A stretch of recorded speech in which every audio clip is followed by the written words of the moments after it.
when you see developers or other publishers, whoever, get excited talking about a game, that means something, and you can tell they're committed. You can tell that they are into their idea. They want this game. They want to play this game themselves, because I'm sure all of you have seen people who don't even play their own game, right? And you don't really want that. You want people who are excited about their game. They want to put their own effort and their own time, and they want this game to succeed, and it will succeed whether we work with you or not. So yeah, it's certainly having all the basics, but there's that level of excitement and interest that has to be there. Otherwise, I've certainly passed and walked away from good games just because they didn't seem to care about it. For sure, but the point I'd make there is sometimes a team has to be self-aware of who on the team is sort of the best person to represent it. Oh, for sure. Because some of us are not as high energy as others, or as great at sort of public speaking, or just sort of interpersonal communication. And I have seen teams come in where it's like it's very clear that the person presenting should not have been the person to actually present. And I'm sure we've all had that situation happen at one point or another.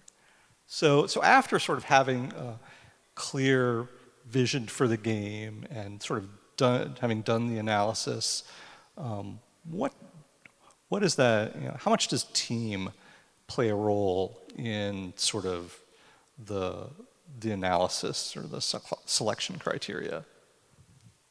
I think that core team of people that you're going to build this game and this company around is really critical.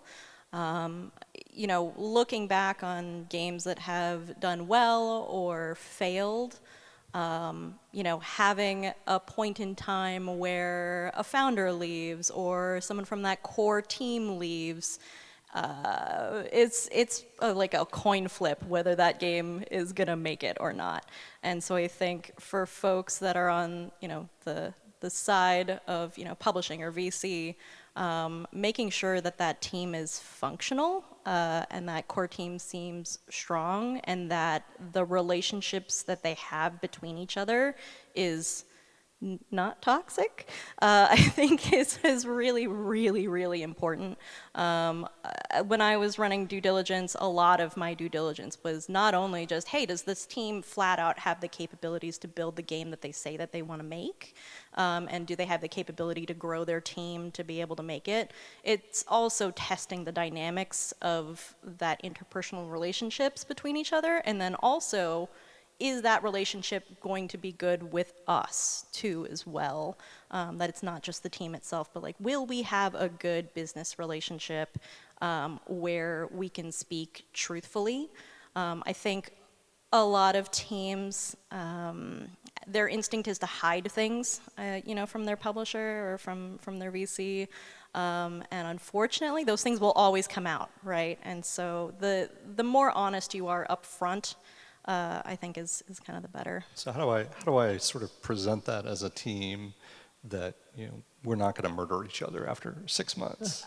I mean, if you're undercutting and disagreeing in the room, right? Like, I think that's like first and foremost, just from a pure PR tactics standpoint, right? Like, if you're a team and you're going in and you haven't pre-aligned on, hey, here's some of the questions we might get answered or asked, how are we going to answer those things, right? And we're all aligned with the team and we are all rowing the boat in the same direction, I think is incredibly critical. So you'd recommend a sort of pitch play test? Oh, 100%. Where you have somebody come in and be sort of the evil party on the other side of the table, yeah. and Rude just Q&A. ask all the rude Let's Q&A go. questions. Yeah. I really want to lean into the topic of the partnership relationship and testing that. I think a lot of folks who pitch don't realize how critical it is that it's somewhere between interviewing and dating. Honestly, like, that is going to be a close, business and personal relationship. Hopefully long term, right? Yeah, you're getting married. You're going to wake up every morning. Yeah. You're going to communicate on Slack, and you better like each other. Exactly, and I've had times where that relationship sort of overcame, or that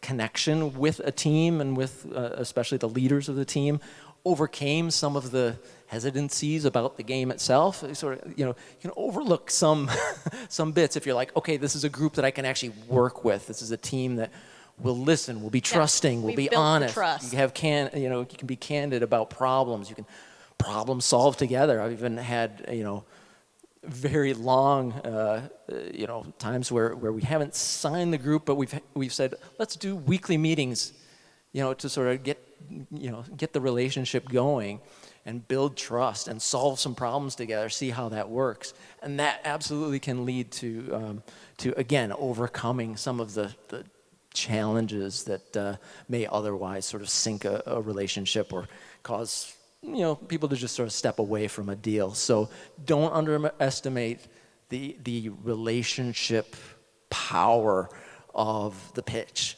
and that makes a huge difference. That's as much of a fit question, maybe as much or more than some elements, certain specific elements of the game or what you're bringing to the table. Yeah, I think both of you said almost the perfect things, because it's interpersonal communication, it's relationships, it's that dynamic between that internal dynamic between the team members plus working with a publisher or whoever they're working with. That relationship is critical to the success of that team, success of that game, how all that plays out. I do think it's almost like dating in that regard, because you are learning more about them than probably what a developer wants to tell you. I've had multiple follow-up calls with different teams just to get a better idea of how they interact with each other. You might be asking the same questions, but it's literally just, I want to hear how your entire team reacts to these questions, how you talk to each other, and what's your ability to solve a problem or a question, and how do you talk with, how do you handle problems internally? I think Kim brought up the point. The other one's like, don't hide things, because it'll come out one way or the other, whether it comes out accidentally or we find something or whatever. Be honest. If there's relationships, if there are marriages involved, if there are, weird, whatever it may be, however you have your thing set up, that's fine. But just tell us, share things when you can. Obviously, people don't need to know everything, but if it's affecting the game, affecting the business, affecting your team, let's work together to find a solution, as opposed to somebody off in a corner trying to solve a problem that's impacting everyone, because that doesn't work. A lot of it, a different way to say it, is just being open and blunt in how you do things, and just, it's a relationship. It really is. It's not so much a sign a deal, walk away. It's a thing you talk to people every day and every other day, and you work through problems and work through good things, work through bad things, and all that brings people really close. And if you can't handle that, it makes things really complicated. Yeah, I think one of the key takeaways is it's a very small industry, and when you leave somebody with a bad taste, everybody's going to know. It may take a little while, but everybody's going to know. So let me give you a great example. So we were, back in the day, we were trying to find a developer to take Halo to PC and to Mac. We had made we had made a promise to the community that there would be a PC version of that. And so I had been negotiating with a particular developer to do that version of Halo for the PC. And the big challenge there was adding multiplayer. And so we had gotten down to the finish line. We had we'd done the term sheet, and we were in sort of the long form agreement, and we were ready to sign, and they were ready to sign. And I got a call one morning from the CEO, and he said, yeah, my lead developer decided to leave. He's burned out, and so he's going to leave, and I'm not sure I can actually do the work for you. I can't commit, in all honesty, that we're going to be able to get it done. And I thanked him very much, and it was a very honorable thing of him to do. He didn't have to do that. He could have done the deal, scrambled to try to find another lead developer for that game, and who knows how that would have turned out. So this is also an industry, unlike some others, that values honesty and transparency. Maybe it won't be that way forever, but it's still that way right now. So yeah, definitely something to keep in mind. I would just add the difficulty to work with. Like you said, you work through good times to work through bad times. Like, it's a lot easier in good times, right? When you're like, hey, let's sign this deal, we're giving you money, like everyone's happy, that's all good. But even prior to signing, like, I've walked away from deals where someone is just negotiating in bad faith, right? Like everything was good, we're all happy, signed LOI, everyone's cool, and then we get to the legal, and like it all of a sudden goes back and forth like 5 times, and difficulty, and we can't, we're having trouble working out. Why are we not working this out? And it's like, all of a sudden in my mind it goes, this is indicative of how tough times are going to be. And it's going to be for years. And it's going to be for years. Like, all right, we're done. Like, it's not going to happen. So, yeah, it's really important that those signs, we certainly recognize them, right? Red flags. And you should be aware of that as well, that those absolutely come. Life is short. Nobody likes working with an asshole. And the asshole premium is extremely high. You better make me a lot of money for me to work with you. So let's talk a little bit about sort of what happens after the pitch. So give people a little bit of insight into what happens on the other side of the curtain. So I do a presentation for you. I give you all this material. I pour my heart and my soul into it. We present well, we work well together, we don't seem like we're assholes, and then we leave. What happens after I leave the conference room?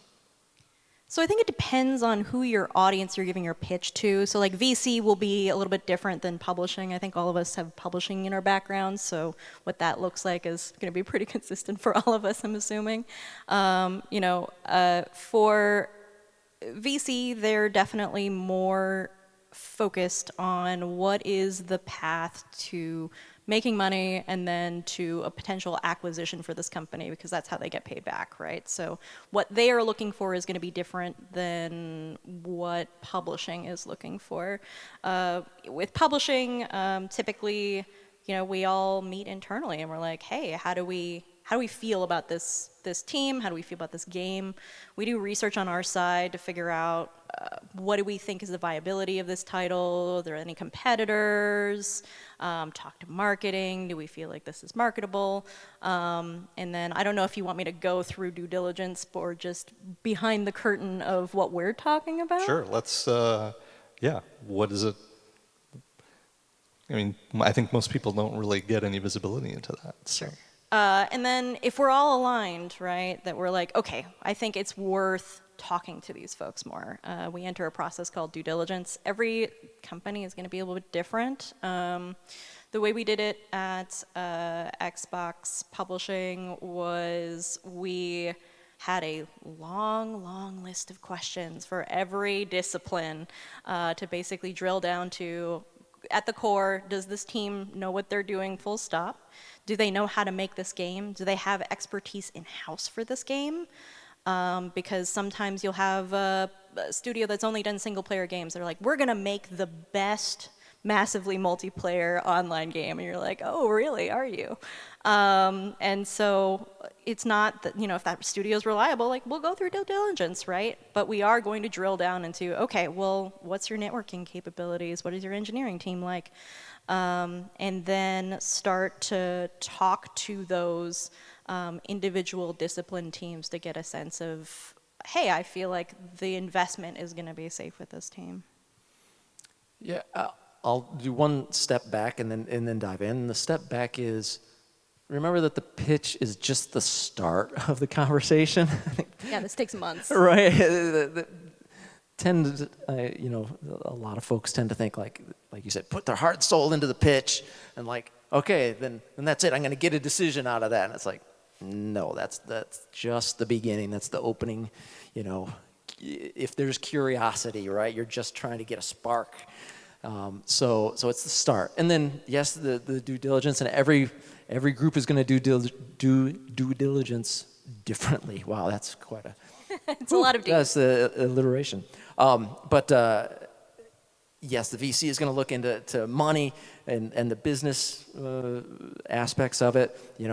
Production. I'm going to dive into your milestones and your planning and your how the payments are associated with milestones. Like all of the different groups within whatever team you're pitching to is going to dive into the questions, the skepticism, right? Sometimes even the rude Q&A of like, how is this going to work? Do you know what you're doing? It's not necessarily a question of like, it's okay to say you don't know what you're doing in this aspect. Like, okay, cool. Maybe we can help with that. Maybe we can find someone to help you with that, right? It's not to see if you have all the answers. It's to make sure we have the entire landscape, right? What's the lay of the land here beyond the pitch? The pitch is always going to be surface. You don't want to get into so many details that it sort of does the due diligence. So that's not the point of the pitch. You just want to, again, get the spark of curiosity. But then what follows is the many conversations and diving into details that will actually form that relationship and make everyone aligned about what it will take to take this project forward and have it be a success, right? Everyone wants it to be a success. So it's about uncovering all the pieces of what will make it a success, give it the best chance of success. Yeah, it's definitely all that. And every company does it very differently, but that is the crux of it, right? It's the pitch is the initial hook in some ways. That's where you're getting the interest. And then from there, it's, everyone gives a thumbs up or more questions or what have you, but it's really, in the nicest possible way, it's answering as many unknowns as we can. And it's everything about the team, to the game, to your capabilities, to your experience, to anything that could impact the way this game is finished. The schedule, the finances, the whatever, right? It's like, oh, we see an extra $100,000 here that's not going to someone. Where's that going? Some of it's going to be small questions. Some of it's going to be experience questions. Some of it's going to be, Kim's point. It's like, oh, now you're making a brand new MMO. You've only done single player games. How are you going to do that? Like figuring out, get more information, more details on how you don't do that, because it's not a small thing. But it's really just a litany of questions afterwards that can take months, up to a year maybe. I mean, it depends on the game and the team and the investment and everything that's included. But I would say usually within a couple months you have a good idea of where things are going. But depending on the game and the team, it could take a while. So to continue our dating analogy a little bit further, that first meeting is like, is this partner hot, basically, and then all of this subsequent stuff is like, okay, they're hot, but are they the right hot partner? It's like the initial swipe. Yeah. That's pretty much. Yeah, pretty much. So and I want to leave a bunch of time here at the end for Q&A, but how has the environment for pitching and what people pitch, in what you look at, changed over the past couple of years? What's become more important and what's become less important? I think right now, I think everybody is pretty aware that the industry is in a weird spot. And I think overall, I've seen investors, both in publishing and VC space, being a lot more skeptical, definitely a little more cautious in terms of the investments that they're making. I think, I would say it's actually really similar to the book industry, actually, in book publishing, where folks that are getting book publishing deals already have a following. So they have a social media presence, they have a book that people are really enjoying, and then they get the publishing deal. I'm sort of seeing echoes of that in the game industry where hey, you have a pitch, maybe your studio's well known already, or you have a following online, maybe you ran a successful Kickstarter, but showing that you have community engagement and investment already from the jump, those are the deals that I'm seeing getting signed. In terms of difference, it's the ratio of pitches to available dollars. And so I think that's something that's important for you all to just understand the current landscape, is that we all are just inundated with pitches, at this point, and really has been for the last few years, especially as the indie space has grown. And it's not just that. I mean, so just for a sense of scale, how many pitches do you guys get in a year? A year? No, just a day. Either one of you. Yeah. I mean, it's one a day. It averages about one a day. Yeah. Okay. Yeah, I would say there's weeks where it's like, oh, we got 100 and something, or there's another week we got 50 this week. It's like it varies, but it's a lot. So anywhere from hundreds to thousands. Oh, if for a year it's thousands, yeah. Thousands, okay. But the point being, the dollar amounts have lowered, or the available dollars have lowered. So it's just it's a high competition. It's sort of like before you even get to the steam and like release noise, there's just breaking through the pitch noise. Like it's a ton to sort through, and to have your pitch stand out. It often takes more than just sort of tossing your pitch over the wall, right? It takes some personal communication. It takes, working to get a call. Like, it's a full-time job, pitching. It's almost a full-time job receiving the pitches, and it certainly can take up entire days or weeks, depending on sort of what the priorities are. So just be aware when you're doing your pitches, when you're iterating on it, when you're getting feedback on your pitches, that hook, right? And being able to hook in a very short period of time. Like, you're only going to get sometimes a few minutes in front of someone, sometimes only like 30 seconds. Like, a lot of times I'll advise, like, get your summary either in the email or on like slide 1 or 2 after you've given me, some key art, so that I can see if this is an immediate ditch. So I'm not wasting my time. We're sort of both not wasting our time, right? Our collective time on something that's not going to be a fit. Like, don't save it. It's not spoiler alert to like give your information about this pitch up front. Like, if you need $1 million and we're, only funding stuff under $1 million, then it's not going to work. Or give me some options, right? And so let's not waste our time. So making sure that it's a volume game, right? That you are pitching to as many people, but that you're connecting with the people that are actually going to be a possible match, and breaking through that noise as quickly and easily as possible. Yeah, I think to echo that and to actually jump right into that, especially these days, there's so many different publishers and VCs out there. Finding the right partner is equally as important, right? Like, if you've got like a platformer or whatever, you got a platformer, and you're pitching it to a publisher that only does visual novels, well, why are you wasting your time and their time? It's like, they might appreciate it, but they're probably not going to do it if that's not what they're after. So finding the right partner, doing a little bit of research, and reaching out to those publishers or those VCs who are actively looking for what you're doing is really helpful. Other good things I've seen more recently, especially in the past 4 or 5 years, is more data, which is great. And you spoke about it a little bit earlier, is the fact that a team that is competent of the industry they're in, the genre they're in, what they think their game can do realistically based on comparable titles or the market right now or the platforms they're going to.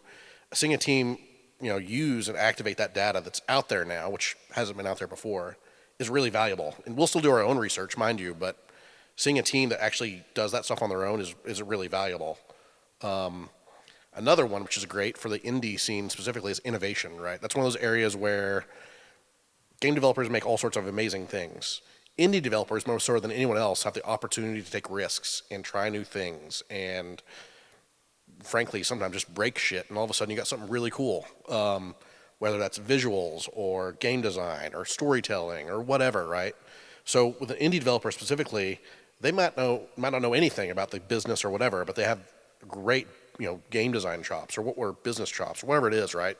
And they've kind of taken a risk, done something different where that'll immediately catch my eye because they're trying something different, something unique. And maybe it's good, maybe it's awful, but that thing will stand out more so than this is the next Call of Duty or this is the next whatever. It's like, oh, okay. Whereas, the unique thing stands out, really rises to the top in my mind. Yeah. And to that, I'll add a playable build. There was a time back in the good old days where you could get a deal just with, a paper pitch, some PowerPoint. And I think these days, unless your name is Kojima, you pretty much have a playable build that people can go hands-on with. So It's a must. Yeah. Yeah, It's a at this point. So let's open it up for questions from the audience. I don't know if we've got microphones out there or not. I hope we do. Yes, hands. All right, let's go down here in the front.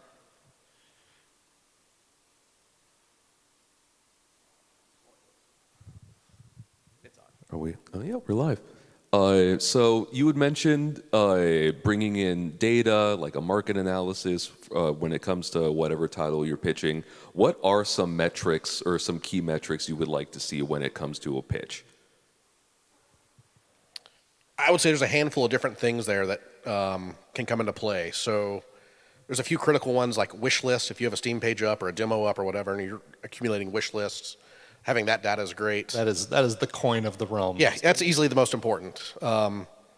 If your game's not live on Steam, there's a handful of other things, whether it's social media impressions, whether it is organic views, whether that is you put out a GIF and all of a sudden you have 10 million retweets or whatever. That's a clue for us, obviously. A clue should be a clue for you that something here is really cool and grab someone's attention. Other times it could be just the financials behind it. It's all any data you can put anywhere is really valuable. So wish lists, followers, fans, engagements, just the attention you've driven, whatever it may be. Traction. Yeah. Yep. All fits under that label, and it means many things. It can mean many things, and it can be individual. It's whatever you've got, as well as the market. Anything that is comparable that you can get data on VG Insights or whatnot, right? Whatever data you can bring to the table, it just helps to make the case. All you're trying to do is make the case, right? Like, this is worthwhile.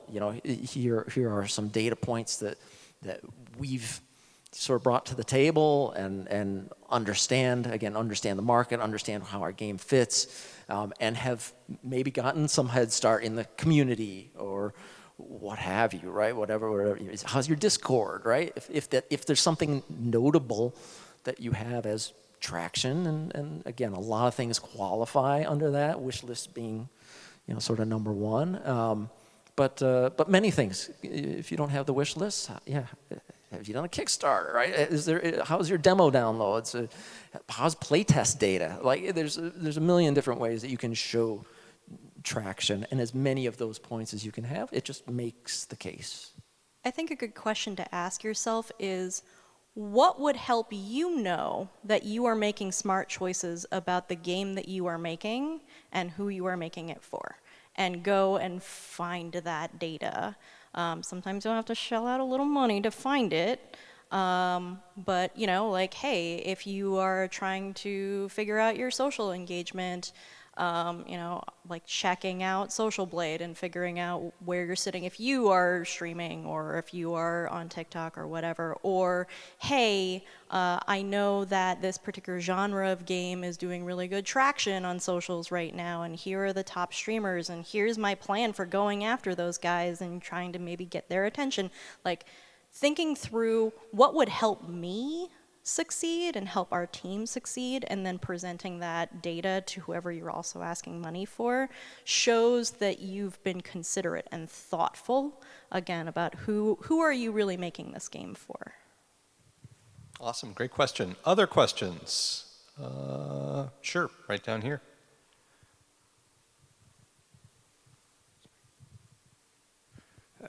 Yeah, what would be something that you would say people maybe commonly fail to account for, like miss, like they go into a pitch super confidently and it's like, oh, I thought we had that in the bag, especially if you have a story of something that someone missed?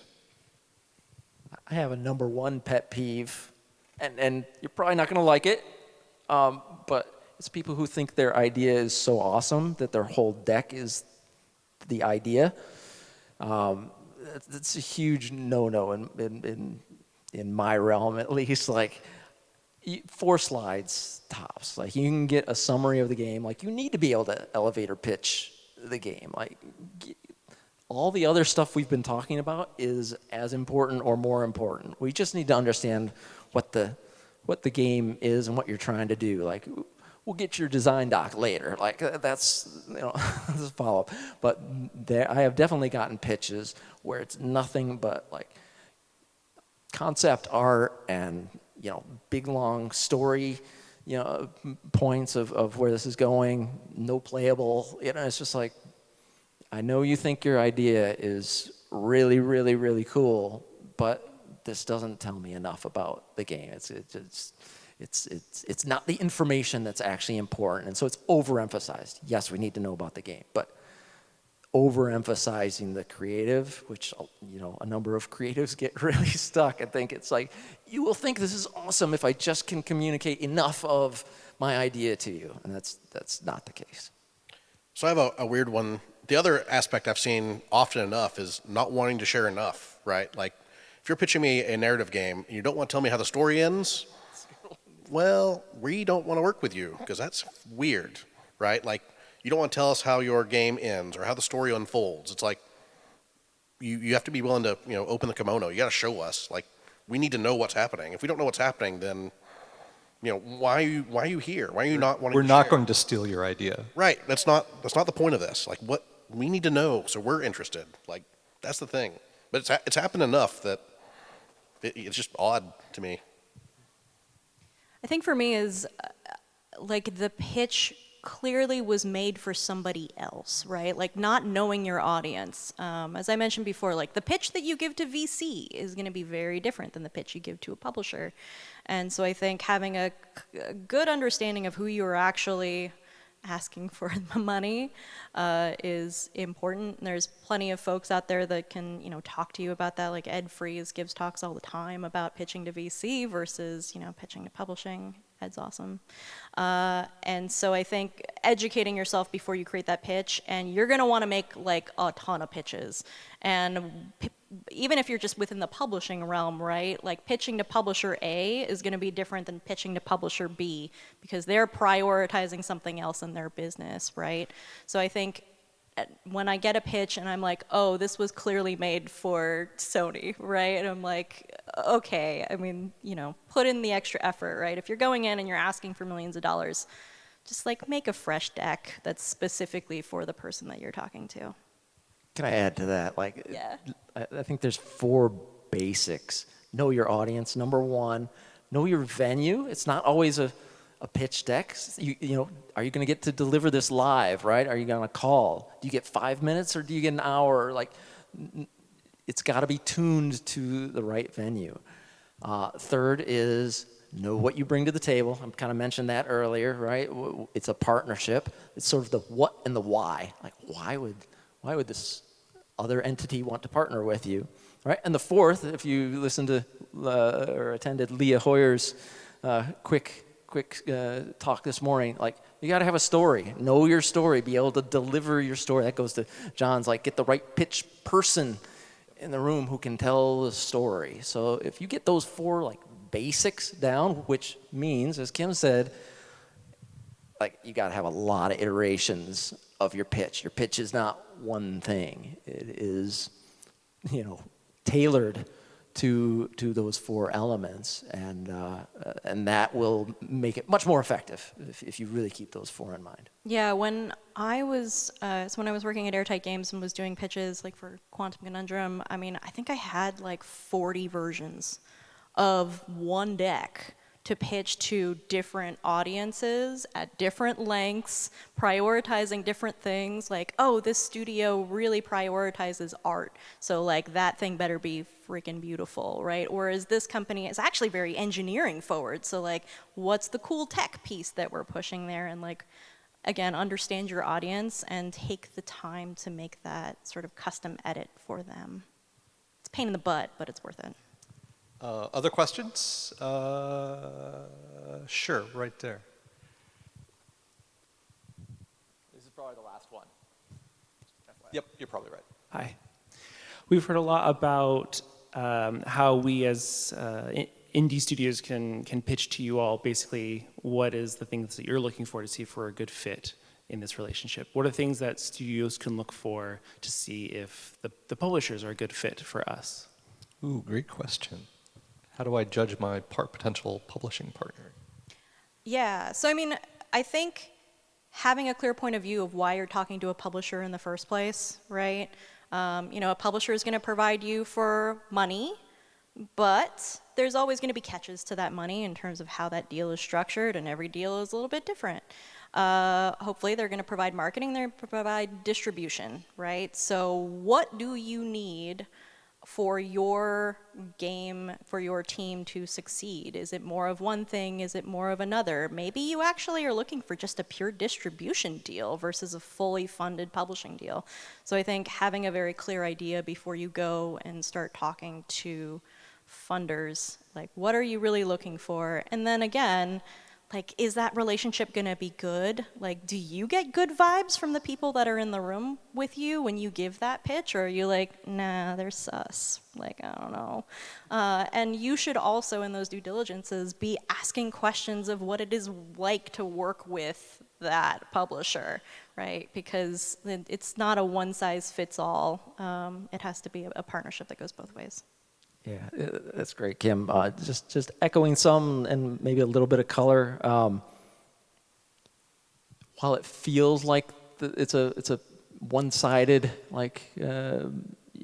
pitch meeting or initial relationship, sort of again like an interview. You know, people go in like, if you're just like sort of going in there with begging for money, give me some money is like your main thing.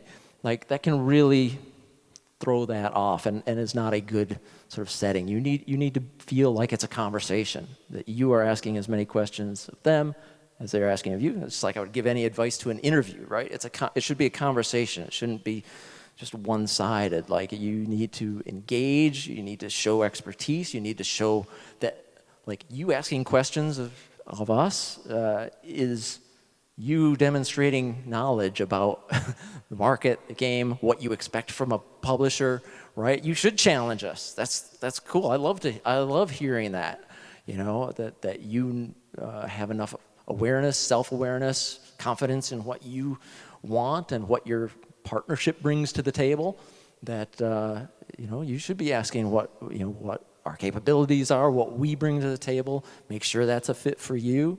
And of course, the vibes have to be right on your side. You have to be willing to walk away from the offer of money, right? Like it can't just be about the money. And so don't go into it with that being your sort of main mindset, is you're just asking for money. Yeah, I think that's the big one, right? I think Kim said it as well. Like, there's other deals to be made. Maybe it's not a straight publishing deal. Maybe it's just distribution, or maybe it's region specific or whatever. That can sway your tone. It could be the people, right? Like, there's lots of publishers. There's lots of VC. Talk to a bunch of them. Get a feel for how they talk to you, how they talk to others. Talk to their former developers. Just talk to people and get a sense of, what they've done and, what their games have done and how other developers talk about them, either as a team or as a person or whatever, right? Then ultimately it boils down to, what do you think about working with them for the next year, 5 years, 10 years? Like, what do you think about that? Is that someone you want to work with, or is that someone you don't want to work with? Is that a professional thing? Is that is it a personality thing? Is it a regional thing, right? I know certain people like to work with, people in their own regions. That's great. It makes sense. Culture's the same, time zone the same. Sure, makes sense, right? Like, there's so many different things to consider when you're talking to a publisher or a VC or whoever, that it's go back to that dating analogy, right? Like, there's lots of options, and don't let the money or don't let a specific contract, force you to make a decision you don't want to make, right? It used to be one of those things where there were lots of bad publishing contracts out there because you were forced. You almost felt like you were on a clock to sign a deal. It's one of these things these days. It's like, take the time, go talk to as many people as you can. Get options and get ideas, and most publishers these days are pretty similar. But talk to as many people as you can. Find the best deal and the best team for you. And I think we're at time. So how about a round of applause for our panel here?